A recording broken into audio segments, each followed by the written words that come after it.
Welcome to WrestleRecap. I am Dylan Graives, once again being joined by John Sutton, and this is the Backlash France recap. Before we get into it, if you want to support WrestleRecap, you can like, share, subscribe. You can comment down below and tell us how we're doing. You can also find us on Facebook at WrestleRecap. You can find us on X at WrestleRecapYT. But with all that out of the way, let's get into it. As we kick off Backlash, the crowd is absolutely electric before anything even has started.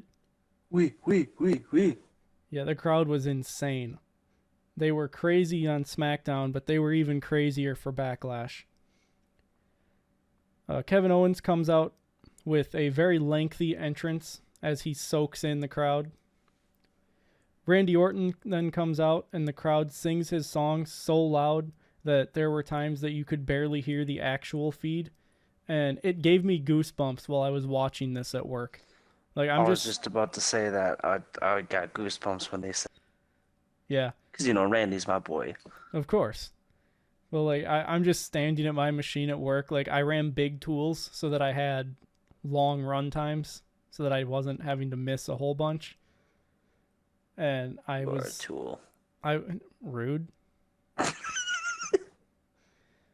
I got to be standing there to watch the start, and I'm just standing there by one of the machines with goosebumps because I'm just hearing this incredibly enthusiastic crowd sing so freaking loud that you could barely hear the feed. And it wasn't even the best one of the night. No, which it brings wasn't. me to my next point. I didn't really care about the matches as much as I did about the entrances. That's how much the crowd got me amped up. Oh yeah, this crowd was so hot all night. There was only a few spots where they were just kind of out of it, and I would imagine that that's just because they had to catch their breath. They're hold on, revamp, let's get our wine. Give me 5 minutes, and then we'll be right back to our scheduled programming. So, once the entrance kind of dips a little bit and the crowd backs off a little bit, we hear Michael Cole and Corey Graves talking about the thing that The Rock does, slapping the arm because of the instant goosebumps. And they were talking about how they've got that going on. Then the Bloodline comes out and gets booed hard. And Heyman continues to look very uncomfortable with them. And the crowd once again starts chanting that we want Roman. It's time to get into the match. But before the match, the brawl breaks out. And officials try to gain control, but just start getting attacked. So Nick Aldis comes out and makes it a street fight. And at that point, the brawl resumes. They brawl all over ringside and out into the crowd. Kevin Owens takes down Tama and then runs across the arena to attack Solo, who is currently engaged with Randy Orton at the time. Randy then goes to find Tama, but Tama has followed Kevin Owens, so it turns into a double team move, or a double team assault on Kevin Owens, with Tama Tonga holding him down so that Solo Sikoa could beat him. Kevin Owens ends up getting control after Randy Orton finds where they are and makes his way back. They throw them back into the ringside area, and Kevin Owens jumps off the barricade to do an attack. Randy gets up on the barricade like he's going to jump. He poses and then gently gets down.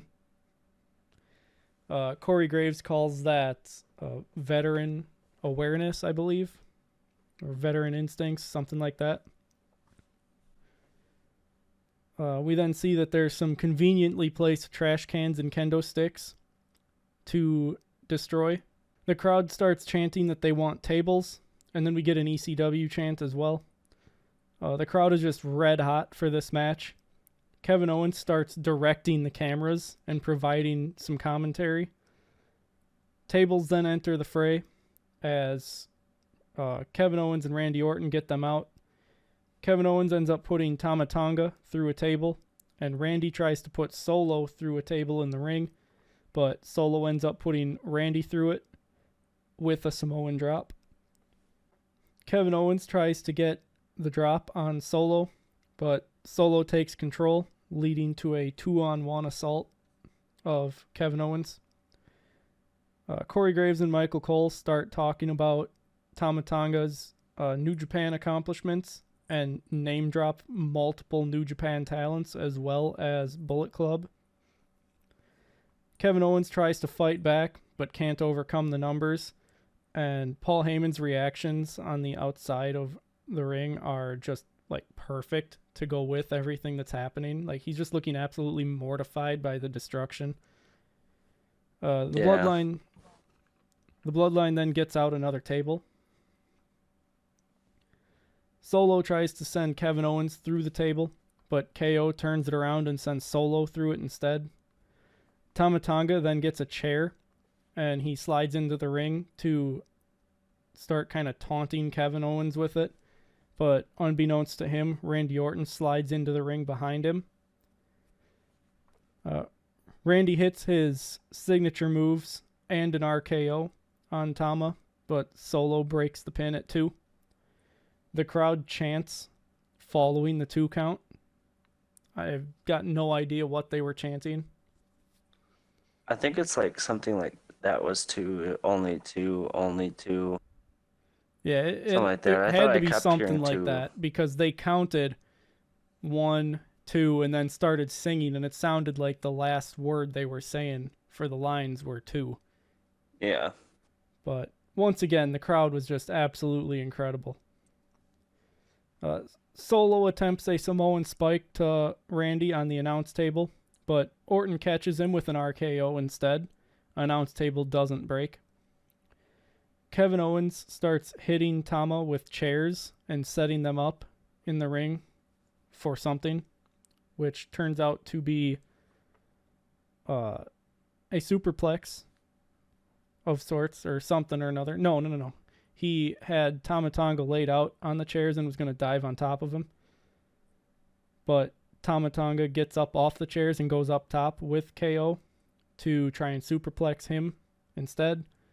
But Kevin Owens hooks the leg and hits a fisherman buster on him through the chairs. Kevin Owens then pins Tama Tonga for 3. But as the ref was about to call for the bell, Tonga Loa, formerly known as Camacho in WWE, re-debuts, and pulls the ref out of the ring. And if you think that the ref only counted 2, watch it back again. He absolutely counted 3 because Tonga Loa missed his cue, and the ref had to act on the fly.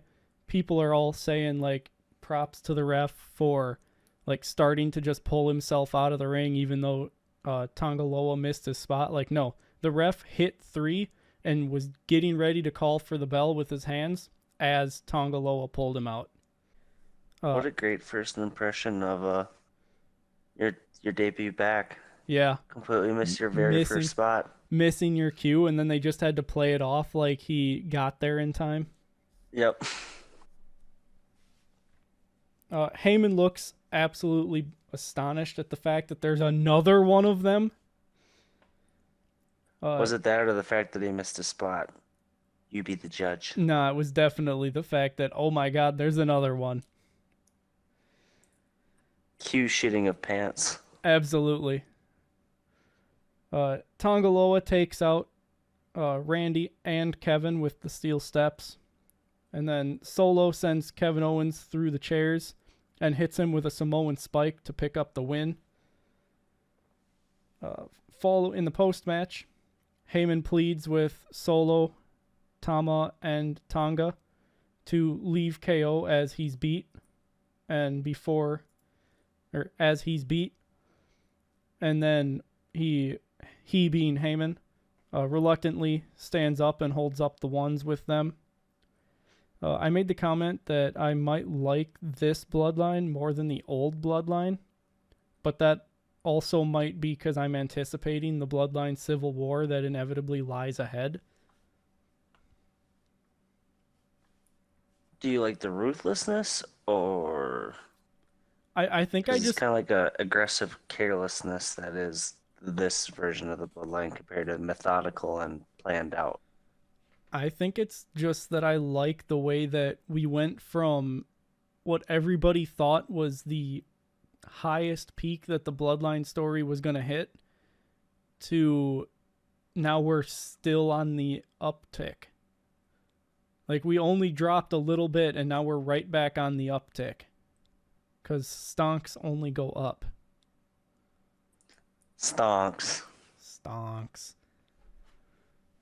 But we then head into an ad break because, of course, when WWE isn't on TV, they just and when you subscribe to Peacock Plus and don't have to watch ads, then WWE's got your back. They'll throw in ads of their own so that you still get to watch some advertisements.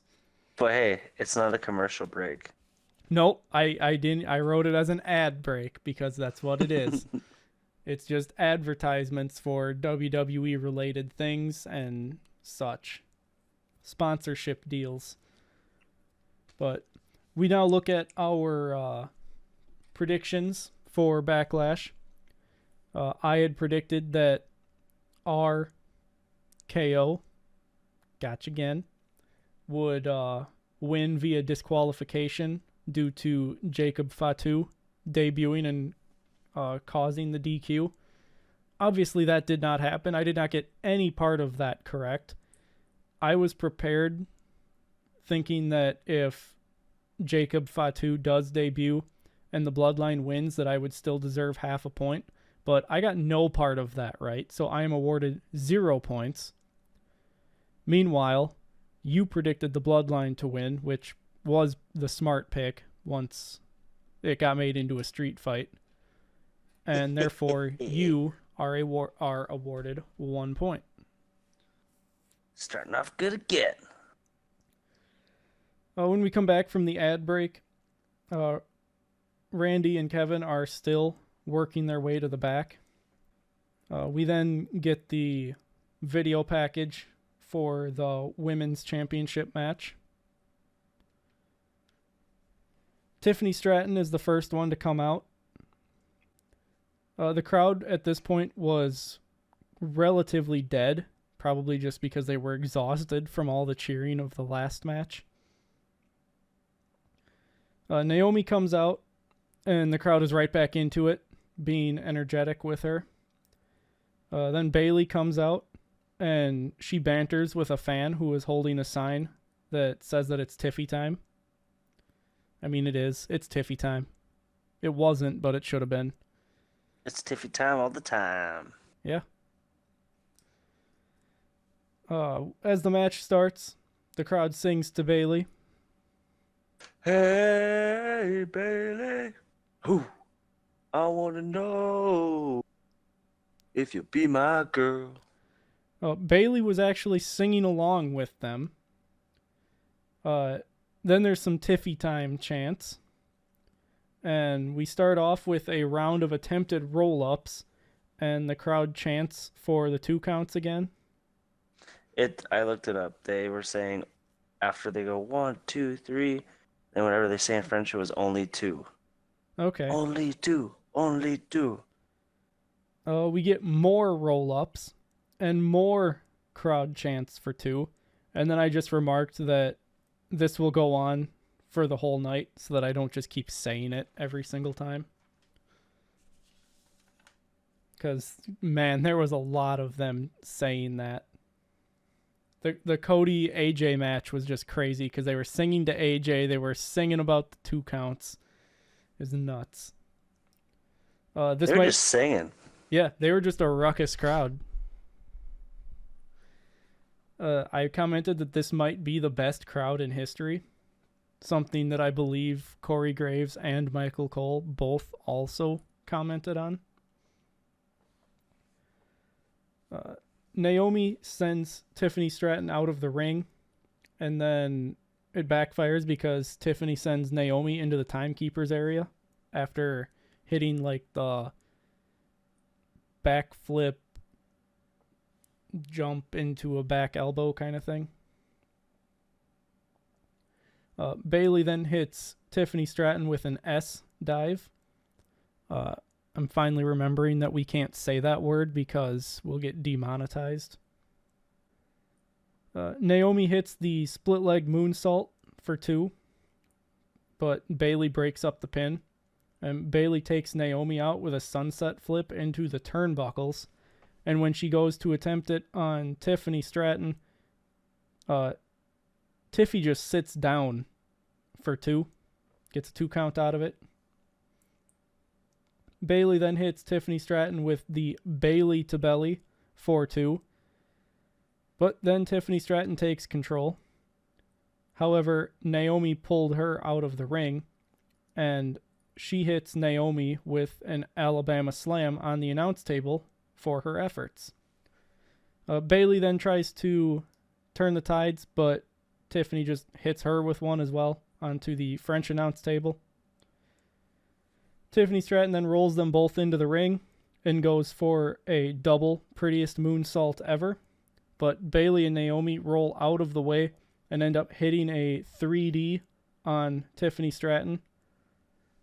The crowd then chants something, I'm assuming it was a "This is awesome" chant, but I wasn't sure what the chant was. More than likely was. Bayley and Naomi then trade elbows before Naomi goes for a pin, but Bayley reverses it at 2 and pins Naomi for the win. It was a sudden finish off of a roll-up, which led me to thinking that was a mistake and that Naomi was supposed to kick out there. And given that the show only ran for not even 3 hours, kind of seems like something went wrong somewhere, because, man, it was 2 hours, 55 minutes, and some change on the runtime, not counting the compilation at the end. Yep. So for it to run less time than a Raw typically runs, that's just insane. So I don't know. I feel like this match got cut short by an abrupt failure to kick out, but I could be wrong. I don't know, because the Jey Uso entrance was, I think, the longest of the night. That one kept going. Yeah. Well, I mean, when the crowd I think they nuts, tried filling it in. They were just playing off the crowd. They're like, if the crowd's into it, keep it going. Oh yeah, they had plenty of time and chances to just play off the crowd and let the crowd dictate the show. Yeah. We're then taken backstage where Jay is preparing for his match as the new bloodline walk by, and they kind of just stop and stare him down. Heyman then looks at Jay and shakes his head. I said it seems, or I marked, or noted down that it seemingly looks like he's like a plea for help. Heyman is clearly involved in this, and he's too deep into it that he can't get out, but he doesn't want to be there either. He is, as you say, shitting his pants. Yes. He is up Schitt's Creek without a paddle. Did they probably walk past people and he's like, just shits himself? He's like, nope, they're getting beat up. It's now time for the World Heavyweight Championship match as Damian Priest defends his title against main event Jey Uso, who's not in the main event. The crowd is absolutely insane during Jay's entrance, as you mentioned. Oh, dude. After the bell... There. What's that? To be there. Oh, man, that would have been crazy. It's the biggest pop for a superstar I've seen. Yeah, it's... Just in a long time. I mean, yeah, Cody Rhodes was big, but dude, this felt like 100,000 people just jumping up and down. Yeah, this crowd was incredible. After the bell rings, Jay yeets with the crowd to start the match. Yeet. The first half of the match is relatively just kind of boring, as bad as that is to say. But It's then, like weird. Just a weird start to a pay-per-view match. I mean, it was just a lot of back and forth. Mm-hmm. Nothing flashy, no spots where it was like this could be the end kind of thing. But then, of course, JD McDonough comes down and helps Damian Priest, after which Damian Priest scolds him like he's a child. Jay then hits JD with a super kick, and he then also hits Priest with one as well. Yeah, you got it. There you go. Yep, words are hard. Jay only gets a 2 count, though, off of the Uso splash. However, I actually thought he was going to win here. They trade forearms while the crowd chants yeet or no yeet. No yeet. The crowd gets so loud that the camera shakes. Damian Priest gets a 2 count off of the Razor's Edge, but then Jay counters the South of Heaven and hits a spear for 2, where again, I actually bought the bait and thought that Jay was going to pull off the win, but he didn't. You just wanted him to win.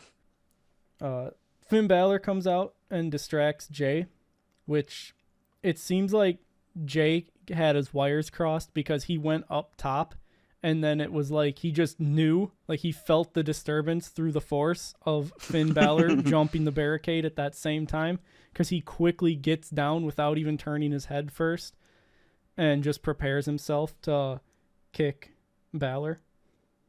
He's like, hold on, wait a minute, I gotta take care of this first. Yeah. But this distraction leads to a massive choke slam and a South of Heaven, but he kicks out at 2. And I started to feel like Jay was actually going to win. Like, they had me convinced that Jay might actually win just because of, like, kicking out of the South of Heaven and how close he was those other times. Yeah. I noted that Michael Cole and Corey Graves keep having to stop talking because the crowd gets to be so loud. So they just, like, they'll stop mid-sentence and wait for the crowd to, like, quiet down a little bit. Damian Priest hits Jay with a roundhouse followed by another roundhouse, but then Jay hits the super kick to stop the third one. Jay goes on to hit 3 more super kicks followed by a spear and then the Uso splash, and Jay would have won here had JD not put Priest's foot up on the ropes. The crowd starts chanting asshole at JD McDonough, and Michael Cole says that he doesn't need a translator for that, and that he agrees. Find the lie in that. Yep, where's the lie? Jay takes out JD with an S dive, and then he takes out Balor with a spear before going up top again, but Priest hits the bottom rope, which causes Jay to lose his footing. Priest then hits an avalanche South of Heaven to win. And in the post-match, JD and Finn Balor attack Jay, but Priest literally throws them off and starts scolding them. Balor, like kids. Oh yeah, he's treating them like children. Balor and Priest have a brief stare down, teasing Damian Priest's face turn and the future rivalry that they'll have over the title. Following this, we get a recap of the European tour, which is essentially kicked off with an Uncle Howdy tease. Like, how long are they going to just keep teasing it before they give us Uncle Howdy? I thought for sure he was coming back at Backlash with all the teases. Like, Backlash is a perfect kind of foot in the door. Well, I don't know what they would have him do at Backlash. Just like, what brand are they going to be on? They're not. They're free agents. Right, but they're going to have to appear on a brand. I mean, they could have attacked Kevin Owens and Randy Orton. So then they're going to side with the Bloodline? I don't think so. Well, I mean, you had Jey Uso, Damian Priest there. I mean, they're not going to... Oh, maybe. I think that they're going to come in... with the Judgment Day, but... No, I think they're gonna come in as the Judgment Day falls apart and take over as like that dominant team on Raw. That or Maybe. dominant faction, I should say. Because it's rumored that the Wyatt Six are gonna be Uncle Howdy, Eric Rowan, Dexter Loomis, Joe Gacy,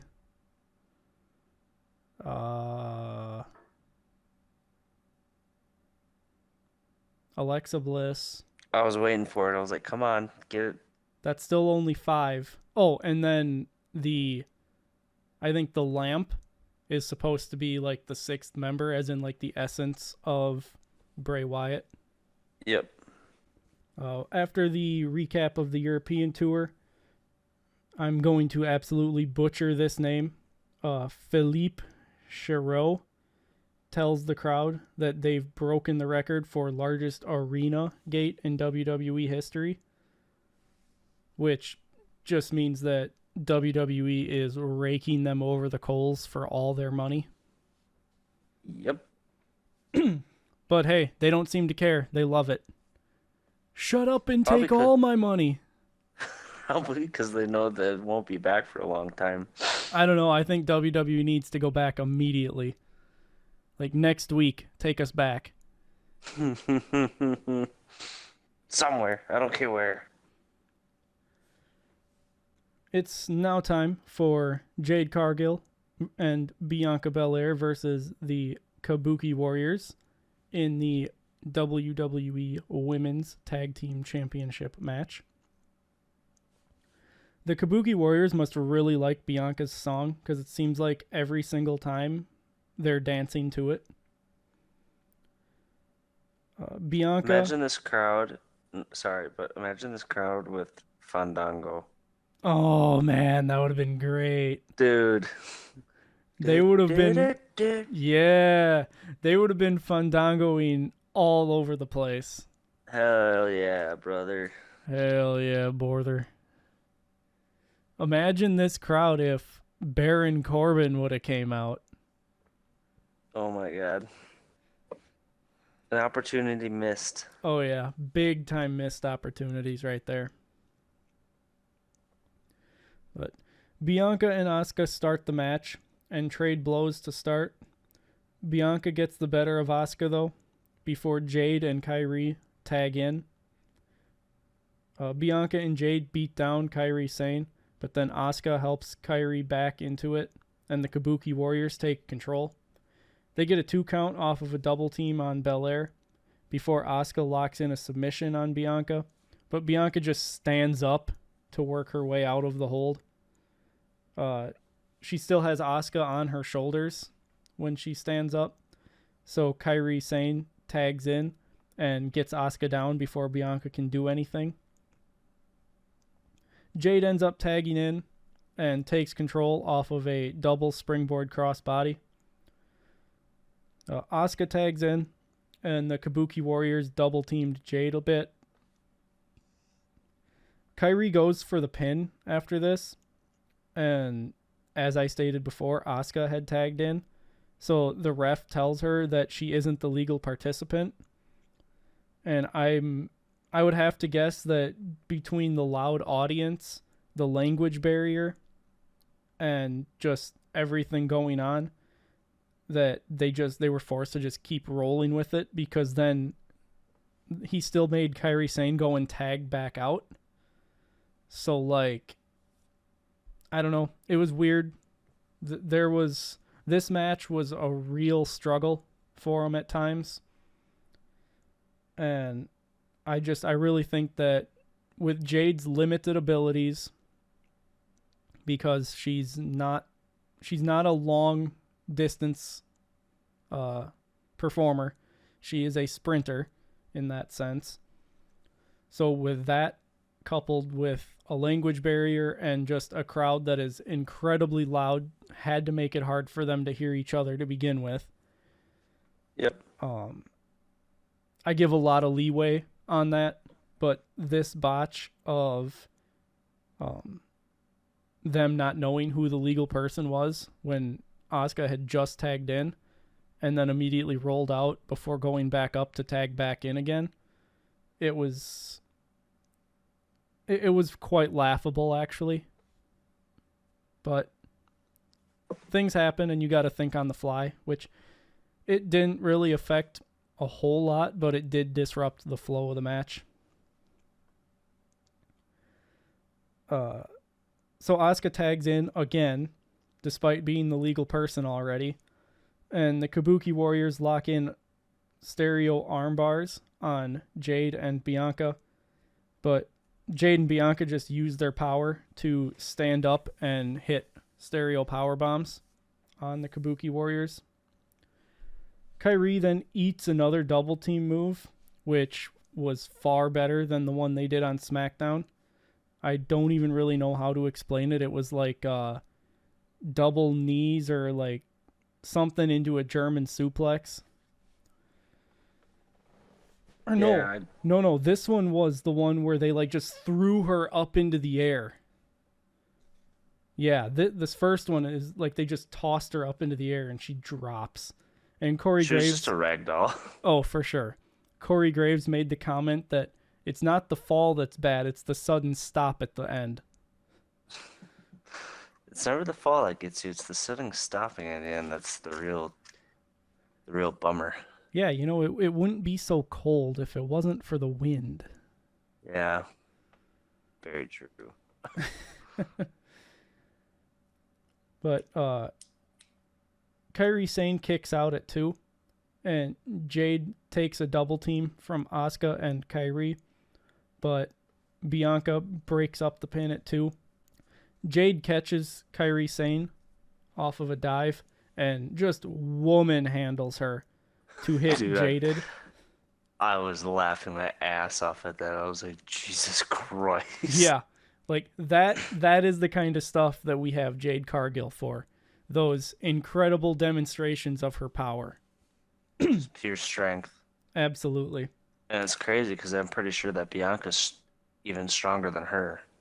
So she could do that tenfold. I want to say that Jade's probably stronger. They're pretty on par, but I think Jade is probably stronger. They'll have to come out with the workout video so we can see. Come on, Sheamus. But following the Jaded, Bianca hit, like, at this point, I forgot who was even legal. So they even had me mixed up because it looked like that Jade went for the pin. And then the camera cuts and it shows Asuka going after Bianca. And in my head, I'm like, why would she go after the person instead of go to break up the pin? And then we see that Jade isn't even on top of Kairi Sane anymore. But Damn, just an entire sequence of botches. I don't know that it was botches. It was just the way everything was presented. It was just kind of hard to keep up with a little bit here at the end.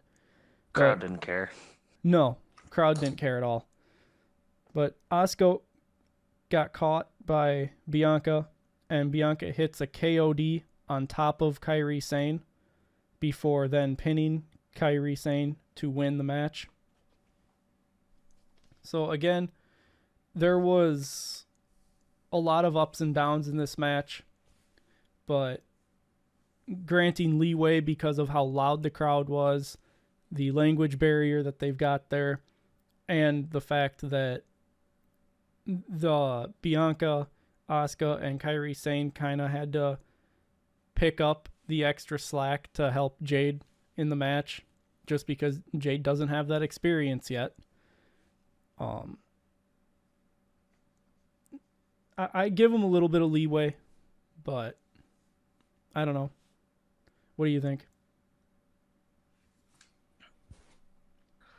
Jade's only had a handful of matches, I would say WWE style, so it's still a learning curve for her. So I tend to lean towards the forgiveness part.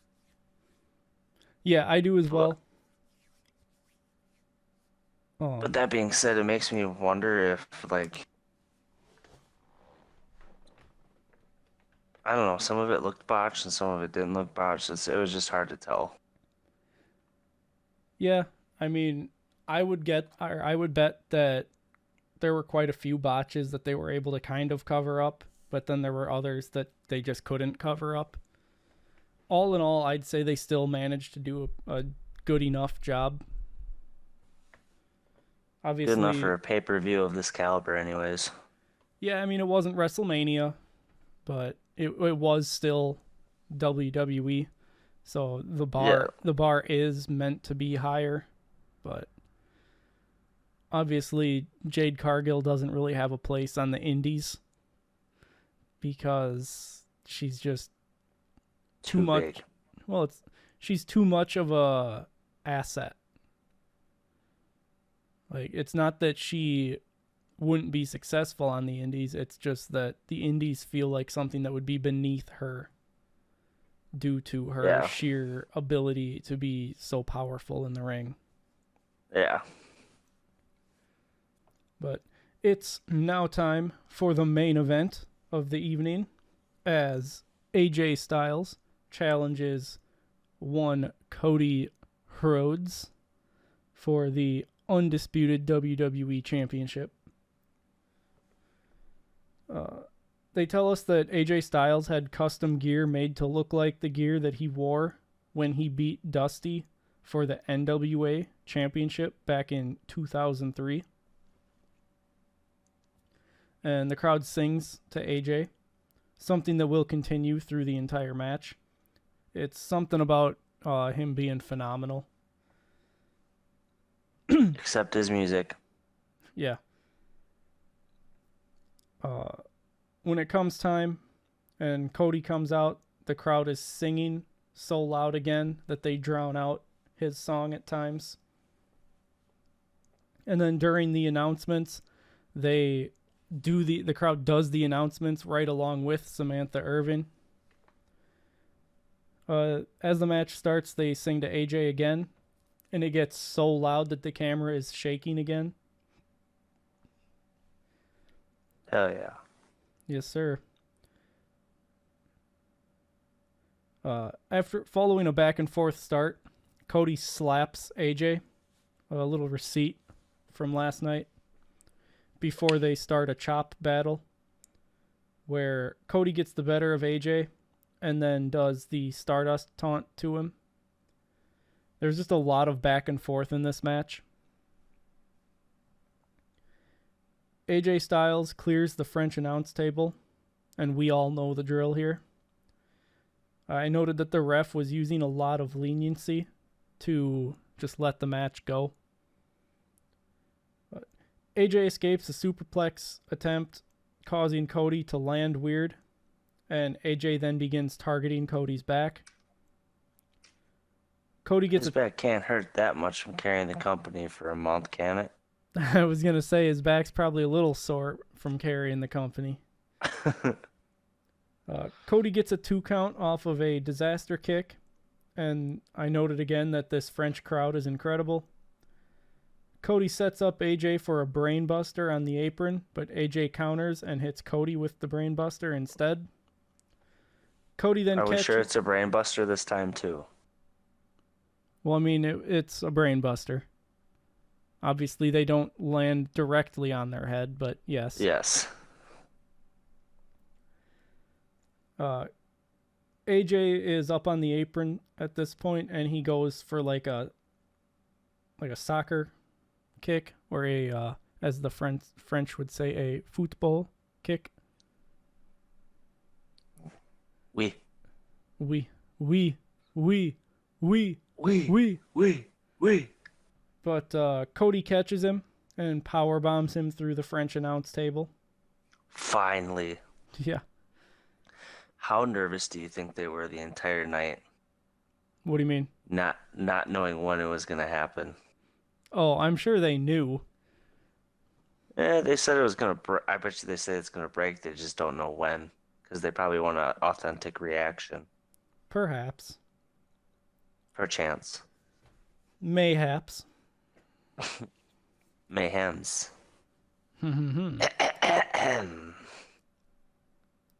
Both guys make it back into the ring just before the 10 count. and then they both power up and begin trading punches. AJ hits the phenomenal blitz, but Cody immediately follows it up with a bionic elbow to get a near fall. AJ then counters the Cody cutter, and AJ hits a springboard 450 but only gets a 2 count out of it.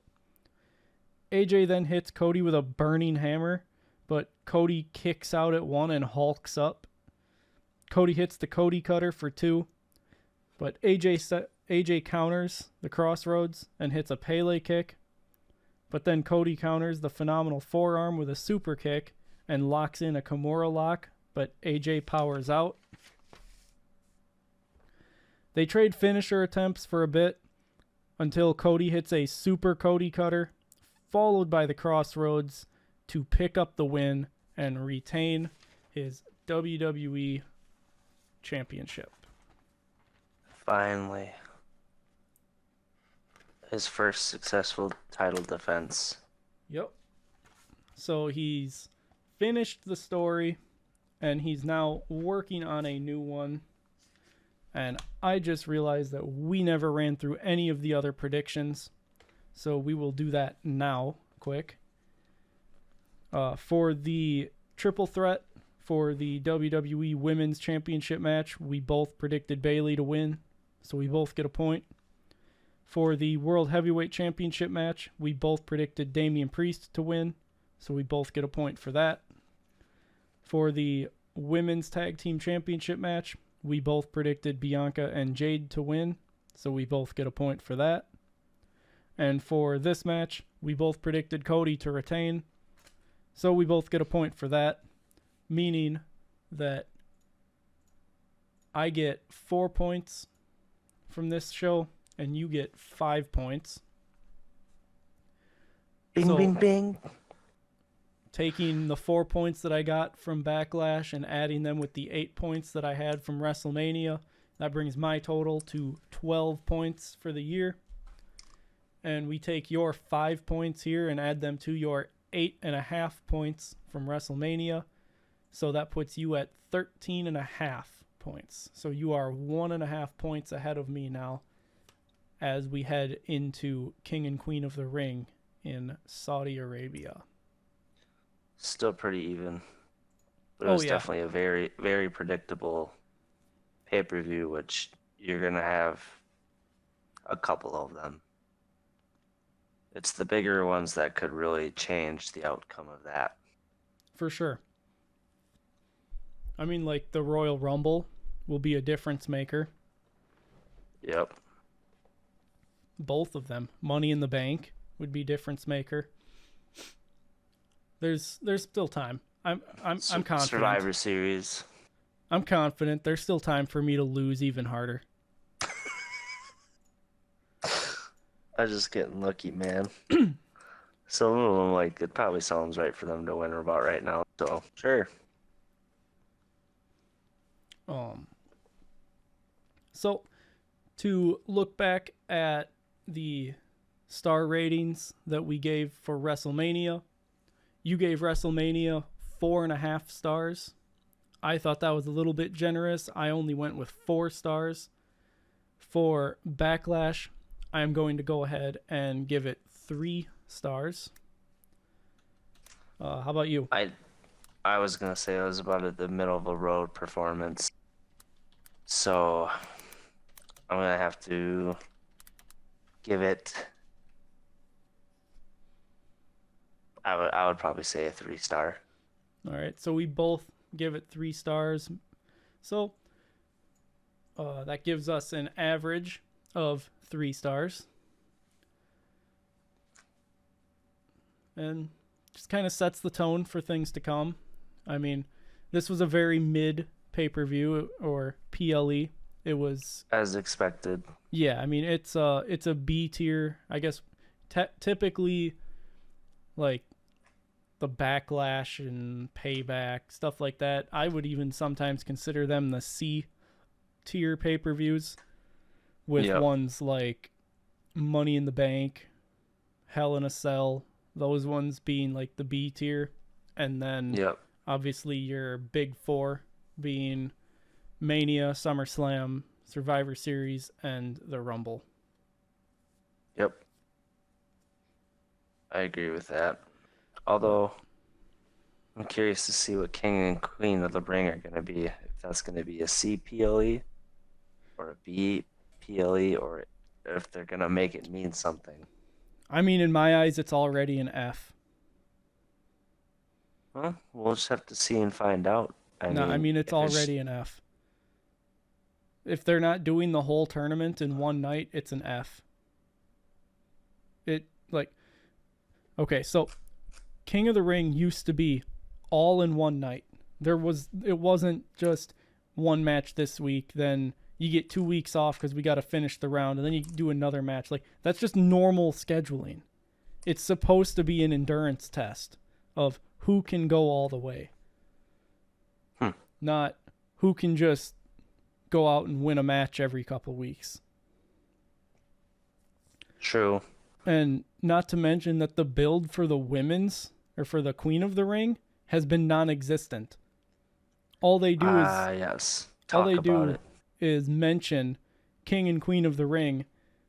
I mean, we've got the men coming out here and talking about how they're declaring for the King of the Ring and how they're going to win, why they want to win, this and that. All we get from the Queen of the Ring side is, oh yeah, it's happening too, and these are the matches. Yep. Like, it just feels like they don't even care. It's one of the things that just seems like they're doing it because they started it, so now they have to. Seemed like a good idea when they said it, and now that they're doing it, they're like, I mean, actually, Queen of the Ring isn't a bad idea. I mean, it's justified by the fact that why would you not have a king and a queen of the ring?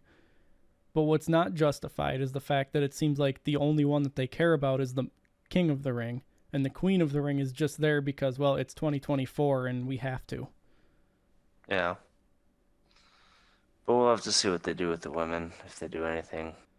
I mean, I would hope that we start getting some storylines to follow through the tournament.